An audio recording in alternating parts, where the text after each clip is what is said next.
keep saying she'll be back, but today again I've lied. Oh, I see her face everywhere I go, on the street and even at the picture show.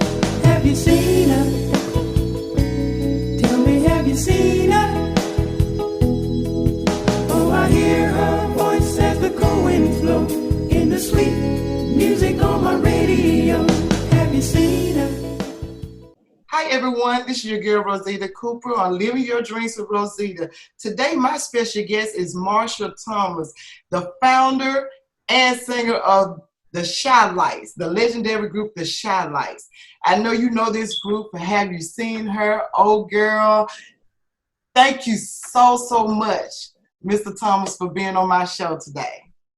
Well, you know, it's a pleasure being here to see all the beautiful people. I hope everybody's enjoying the holiday.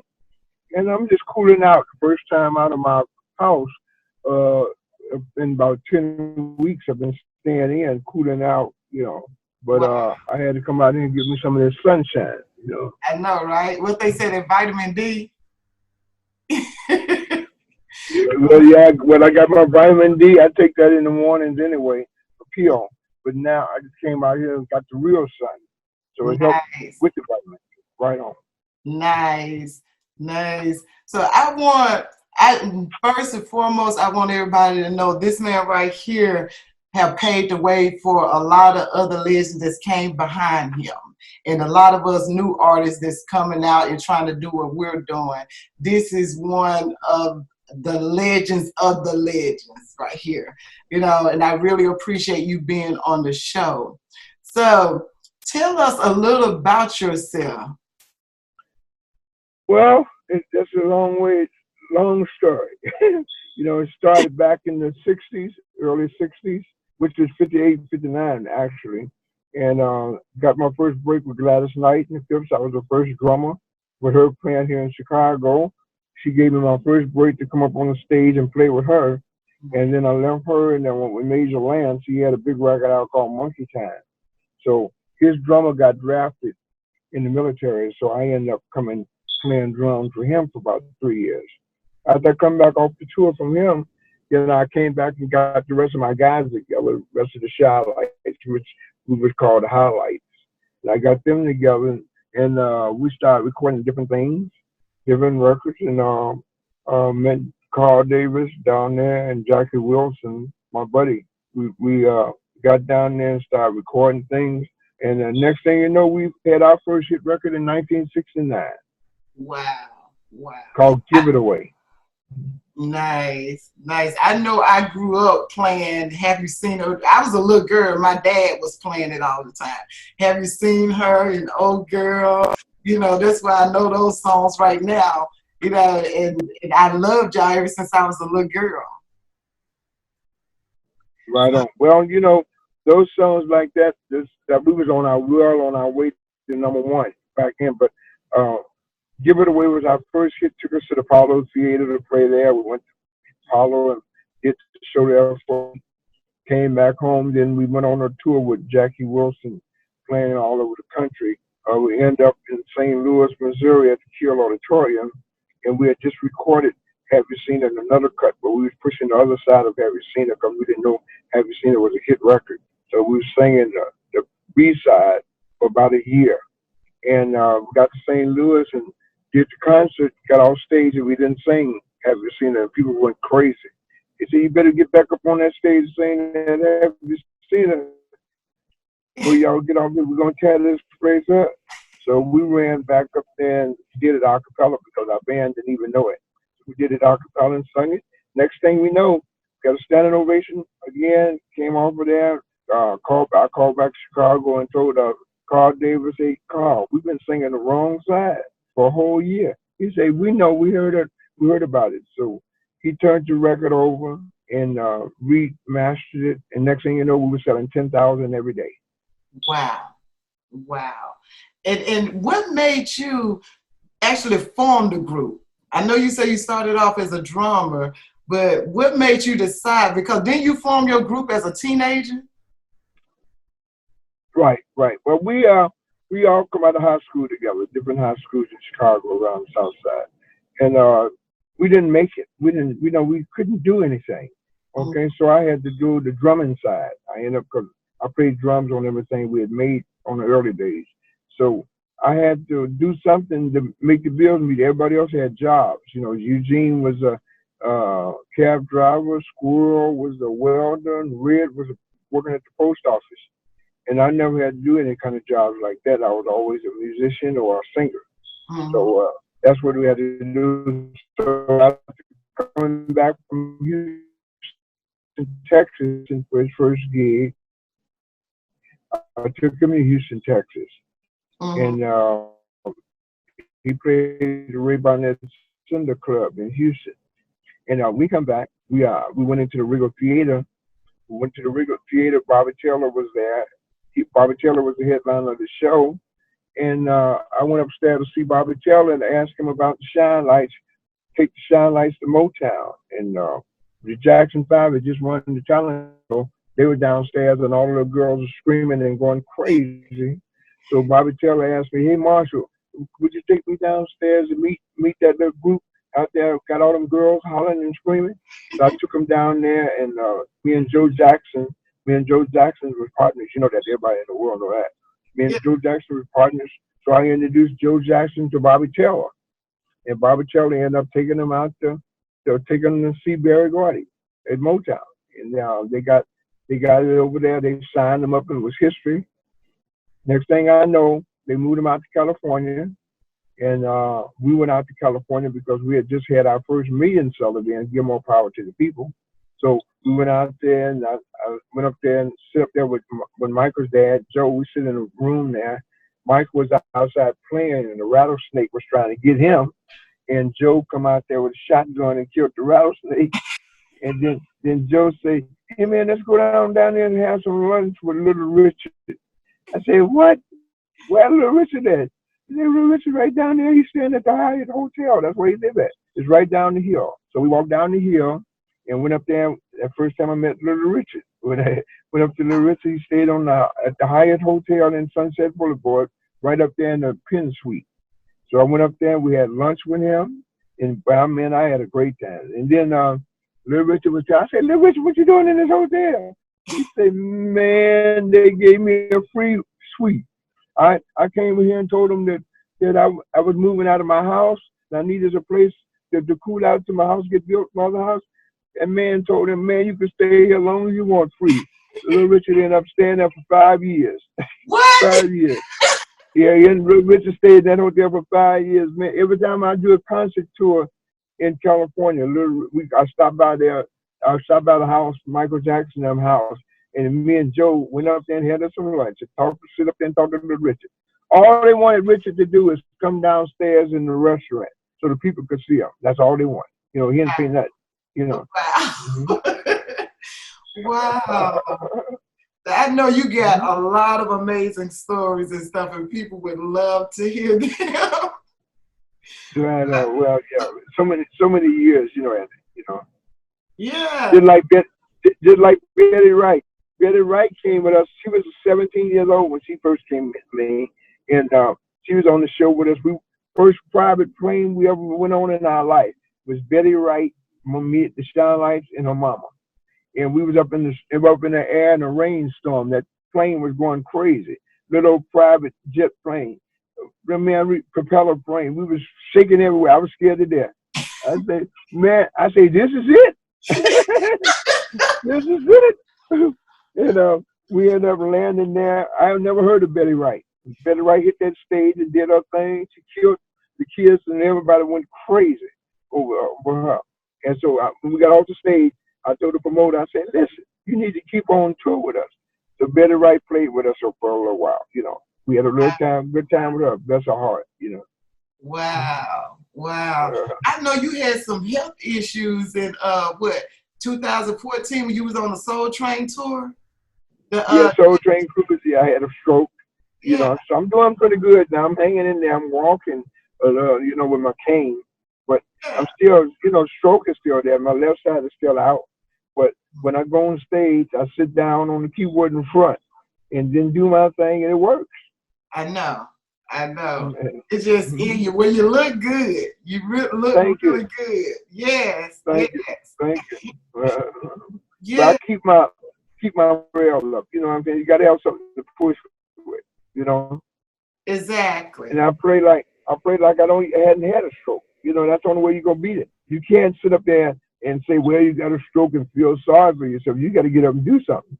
And when I get into all them hit songs that we had, that changed the whole game. And then when I started dancing on stage with the stroke, people say, what are you doing?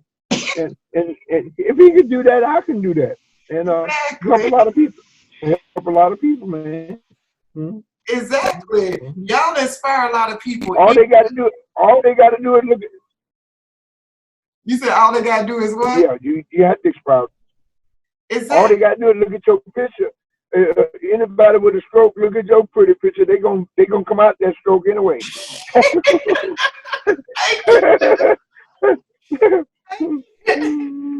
Yeah, that's all right. Take that compliment. That's all right. I mean, you got a beautiful show. You're a beautiful person, and carry on with what you're doing. Thank you so much. That means a lot coming from you. That means a whole lot. You know, I try to look at what y'all done, and I thank you because it's people like you to help me with what I'm trying to do, and that's inspire people, you know, to not give up on their dreams, to, you know, go after their dreams and stuff, because it's people like you, like I said, paved the way for us, you know, and to hear y'all. Well, that's why I made this. That's why I made the song "Hold On to Your Dream," you know, and that's why I made it, and it's out there. People love hearing it. And everybody have a dream, so just stick to your dream. Stick to what you want to do. People, you got envious people out there. Some people don't want to see you do anything. That don't matter. Don't even worry about them. Worry about the ones that want to see you do something. That's who you want. Don't waste your time on people that don't want to see you do anything, because they're not going to do anything for you anyway. That's right. That's right. So you take your time and do what you please and keep on going. It took us 10 years to make it. We was out on the road 10 years, you know, staying in the hotel, sleeping on the floor, putting our feet on each other. I used to say, get your feet off me. We're doing all kind of stuff. Sneaking out the hotel. In the back, we used to tell them, give us the first floor. So after we get in the hotel, we go out the window. I know, right? We've been through all of that before, back in the old days, you know. Wow. But we made it. We made it. Got the #1 songs in the country. We just came in at number 36 of the century. That's the number 36 record of all times for 100 years. We came in. We got our award. I guess you've seen our award. And we're very pleased and happy to get that. You know, we never thought we would get nothing like that. Wow. Wow, that is so awesome. Mm-hmm. That is so awesome. So I want to hear you willing to sing right now some of that dream song? Well, no, you put the records on. you want to hear me sound like what it's supposed to be? You know what I mean? just a couple of sentences. Hello? Well, you got, man, I'm a little harsh right now. I just woke up. You got me in the wrong time now. You know. Okay. What about my new, have y'all been playing my new record up there, low key? I listen to some of your stuff. I follow you on Twitter, and we're friends on Facebook, so I'll be watching your stuff and listening to your stuff. And you're doing an awesome job. I think you got 2 new songs out, right? Right. We got low key. That's one of them. Well, oh yeah. You got that low key. Gotta keep it on low key. Confidentially. That's one of them that everybody's loving right now. Yeah. You gotta hold on to your dreams that you just talked about. That's another one. But we moving pretty good there. You know what I'm saying? Yes. So I want you to give us a testimonial part of something that happened in your life that made you almost want to give up, but you got past it. And how did you get past? Well, Well, we had those things, you know. Of course, we had the car accident, you know, coming back from on tour in New York at the World Trade Center. You know when them pillows had passed and they bombed those pillows. Well, Yeah. we were doing a show right up under that, you know, and then I lost my wife on a car accident coming home. You know, Wow. we was coming home right after that, and we turned over in the car 4 times, and we had a show. We had a show that next day, and you know, I still went on stage. Wow. Yeah. So that was a hard one there. But I went on stage and did it because I know my wife would want me to do it. So I said, well, let's get on and do the show and be done with it. So Wow. we did the Milwaukee Festival, Milwaukee Fest. That's what we did in Milwaukee, and it came out really good. I mean, but everybody knew I was hurting because my arm was out of whack. Everything was out of whack. But you know what? We sung them hits, and Yes. people got into it, and they said they thank you for hitting that stage. Wow. The one that love you, the one you want to be with, that's who you should be with. You can't be with somebody that you don't want like to be with, and they shouldn't be with you if they don't like to be with you. Exactly. Exactly. And You know, I can't stress that enough. I tell people that all the time. And right? a lot of times being with the wrong person, it actually keeps you from doing things that you're supposed to be doing in life because it's draining Absolutely. mentally and spiritually. You know, And that's every day. It drains you every day because every you're day. not with the right connection that you should be. You got to have a soulmate. Exactly. My Exactly. wife, my wife that passed away was my soulmate. We was together for 29 years. Every day, Mm. every day. You know. Wow. So we didn't have to worry about what she doing, what I'm doing, and to worry about anything. You know, just live. Go ahead on, live your life and enjoy yourself. Yeah. Yeah. A lot. Now that she's gone, all my kids, keeps me going. All my grandkids, great grandkids. I got so many great grandkids. It's crazy. You know, I got 42 grandkids, and Wow. I got 39 great grandkids. Wow. How many kids do you have? 17. Wow. Well, you know, back then y'all was having a lot of kids and stuff. It's 13 of my dad in there, you know. He got 12 brothers and Uh-huh. sisters. So everybody was having big families and stuff. Are you the only one that's out of your siblings that's doing music? Say it again one more time. Are you the only ones out of your siblings that did music? Yeah, I'm the only one, but I got one in London. My son in London, he's doing music now. Nice. Nice. Mhm. So what's his name? We be looking out for his stuff. Her name Kwame. Kwame. Nice. And my Tilly is my uh, uh, granddaughter. She looks like she's gonna be a superstar. Oh, nice. Yeah, yeah, yeah. She's been on my Facebook page. You've seen Tilly before. You know, Yeah. beautiful young lady. Uh-huh. Yes, yes. That is so awesome. So what is your next move once this virus is over with? Well, we got to see what happened. We got to see what the Lord has planned. There's so many things. We got shows. The Lord, we had to cancel a lot of shows because of the virus.